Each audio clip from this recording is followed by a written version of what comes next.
ណាយពេលមួយផ្លែដើម្បីស្រឡាញ់ចំណាយពេលរាប់ឆ្នាំដើម្បីពុំ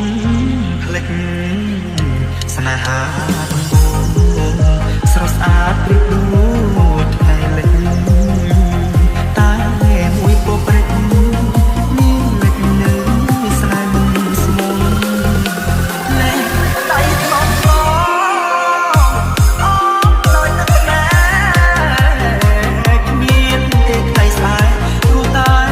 បាញ់បាយស្នេហ៍ពីកូនបីដងមកស្ទើររហែចាយស្នេហ៍នោះល្អតែចំណងលែងចំតែងកូនស្នេហ៍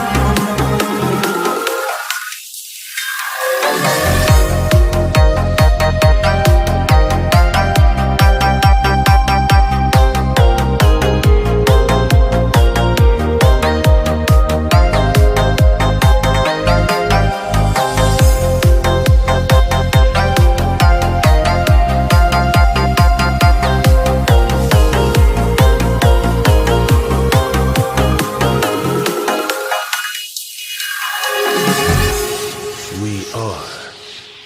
Family TSRC Team. ចំណាយពេលមួយផ្លែដើម្បីស្រឡាញ់ចំណាយពេលរាប់ឆ្នាំដើម្បីពុំភ្លេចស្នេហាដំបូងស្រស់ស្អាតព្រៀបដូចថ្ងៃលិចតែមួយពព្រិច